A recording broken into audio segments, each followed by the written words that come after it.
maka malaikat maut turun ke sini. Makanya ketika sakaratul maut sudah datang, maka yang baca Quran hentikan. Kenapa? Oh, memang gitu ya. Jangan semakin kenceng. Ayo Pak, insya Allah Pak, gitu. Al-Baqarah Pak, Al-Baqarah Pak. Al-Kahfi, Al-Kahfi. Enggak lah. Yang baca Quran berhenti dulu. Kemudian digantikan dengan kita mentalkin. Antum agak ke sana dikit. Masya Allah ya. Orang yang meninggalnya kooperatif ini.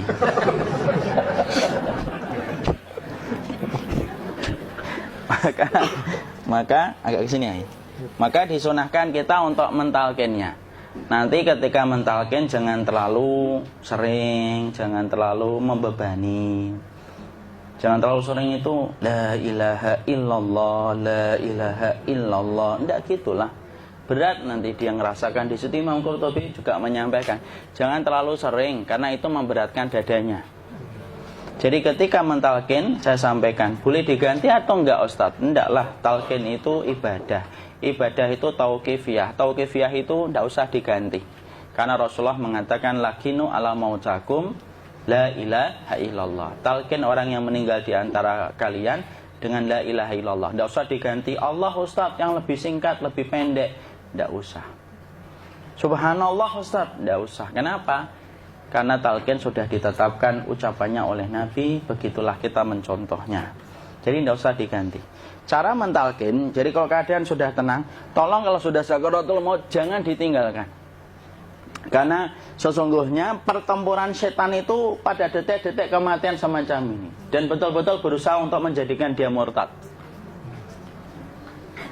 Nanti makanya di situ di buku nanti dibahas kan, pertempuran setan itu sampai detik-detik orang mau mati itu sudah ayo kufur, murtad aja tuh, kamu sakit kan? Nah, itu kayak gitu. Makanya jangan ditinggal. Capek gitu kok nggak meninggal gitu ya. Udah gantian mas. Dan jangan kemudian meninggalkannya. Mangkat dulu gitu. Enggak lah, janganlah. Terus ditampingi terus. Kalau bisa ya sudahlah, berikan waktunya kita untuk sementara waktu itu betul-betul berkhidmah kepada orang yang kita cintai terakhir kalinya.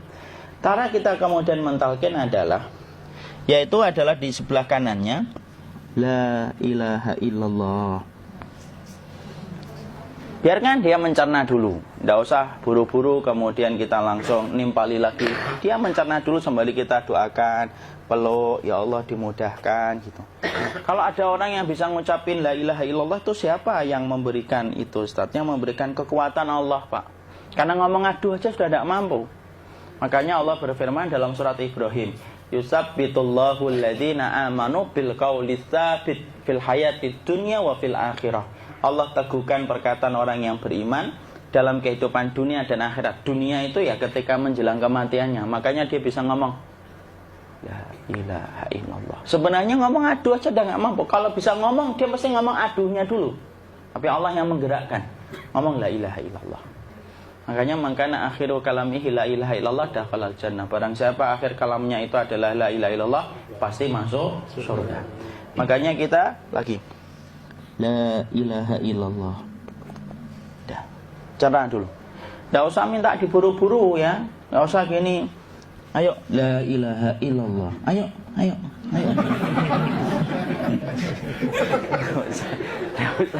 Enggak usah gitu. Ya, biarkan dia pelan-pelan gitu. Ayo tapak, ya Allah capek saya Pak. Enggak usah gitu.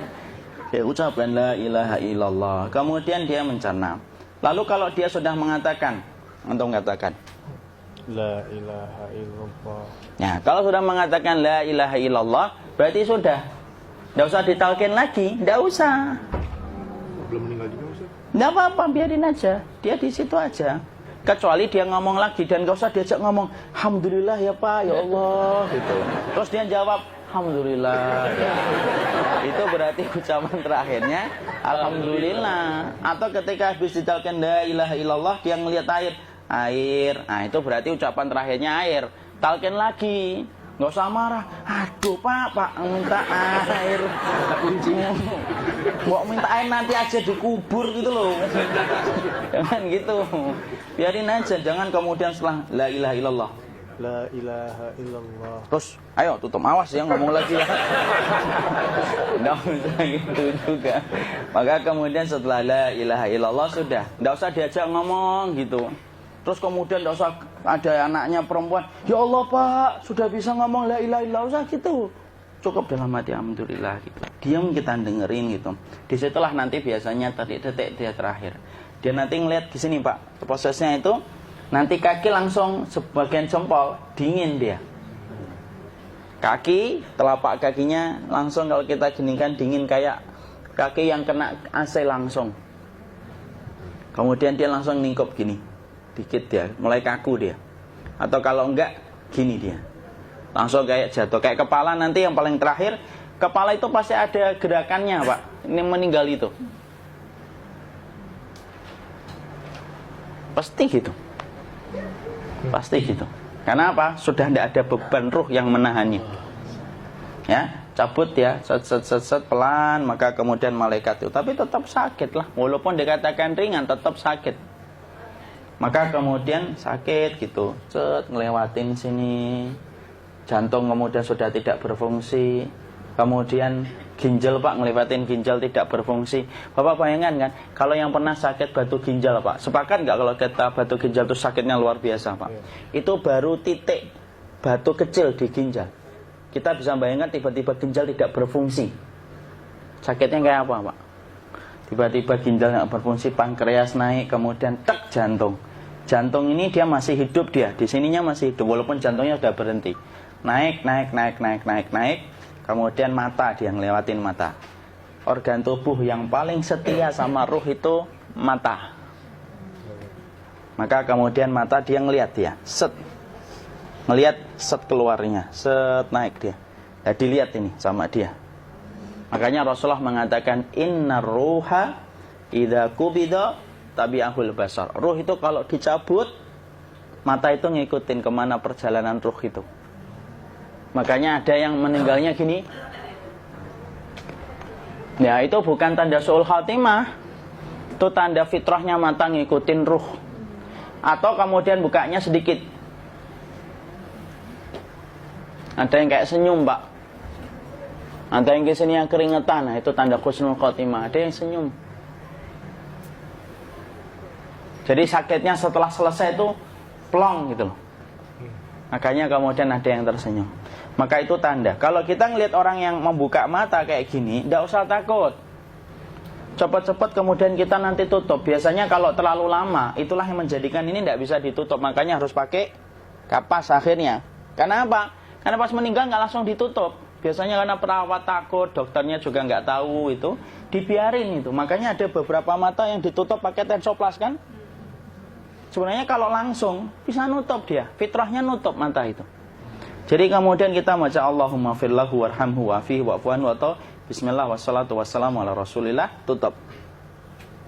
Bismillah. Tidak usah takut. Kecuali buka lagi ya, ini baru kita kabur bareng.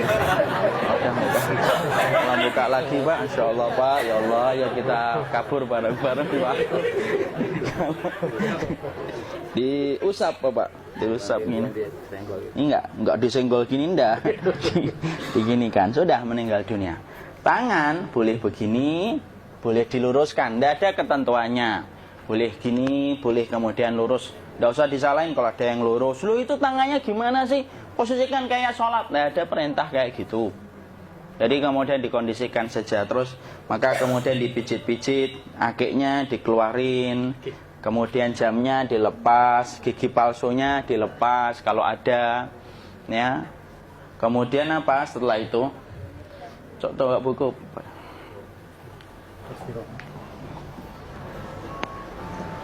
Kemudian kalau bisa awal-awal, kemudian taruh buku atau sesuatu yang agak berat di perutnya ketika baru meninggal dunia. Kenapa kemudian ditaruh kayak gini? Bukan apa-apa, supaya membantu sisa-sisa pencernaan dia untuk keluar. Nanti Pak, biasanya kalau kita taruh agak yang berat gini, atau kemudian kita gini-gini kan, ini udah makan belum Akhi? Udah makan belum makan kok udah gede ya? Maka pencet-pencet kayak gini biasanya nanti ketika dimandikan, nah pas dimandikan diginikan saja. Aduh. Nah ini dia sudah keluar di belakang, dia gini. Terus nanti keluar dia. Nah ini keluar langsung di belakangnya. Dan memperlakukan orang kalau sudah meninggal dunia itu yang lembut gitu. Kenapa? Inna kasra admil mayyiti kakasri admil hayyi. Mematahkan tulangnya ketika orang sudah meninggal dunia itu lebih dia rasakan sakit ketika mati daripada ketika masih hidup. Tuh Islam itu sampai sama orang mukmin itu kalau sudah meninggal aja sampai selembut itu. Kok hidup kasar itu kebangetan dia jadi orang itu. Mau sampai orang mati itu kemudian disuruh yang lembut, kalau ada aib disuruh nutup, tidak boleh diceritain. Misalkan di belakangnya beliau ini ada tompel, gagah-gagah tompelnya gede gitu, tidak boleh cerita. Masya Allah loh, sampai segitunya sunnah itu ngajarin kita untuk nutup aib. Kalau ada orang belajar sunnah sukanya buka aib, nyari-nyari kesalahan orang, sunnah yang mana dia pelajari itu saya bingung. Makanya kemudian gini, setelah selesai maka kemudian tutup dengan kain. Maaf ya akhi ya. Nanti kalau nggak kuat napas ngomong ya. Maka ditutup kayak gini, ditempatkan kemudian jangan di tanah tapi di atas dipan. Karena apa? Syekh Abu Malik Kamal Said Salim dalam Sahih Fikih Sunnah menyampaikan supaya tidak cepat busuk. Dia taruh di atas. Kemudian ditutup pakai kain apa saja. Ya, sembari nanti kita mempersiapkan tempat mandinya, tempat kafannya dan yang lain sebagainya. Maka kemudian kalau ada yang datang boleh dibuka. Kemudian kita mencium ininya apa? Kemudian keningnya. Kemudian kita berdoa, nutup lagi kayak Rasulullah ditutup, kemudian yang datang terakhir itu salah satunya Abu Bakar. Dibuka kemudian beliau, ya Allah ya Rasulullah, engkau adalah orang yang percaya hidup dan matimu, dan tidak mungkin Allah itu mematikan engkau 2 kali ya Rasulullah. Maka kemudian ditutup kembali. Saat itu para sahabat dalam keadaan mendung semuanya. Maka disitulah kita lakukan kayak gini, ditutup gini Ustaz ya. Kasihan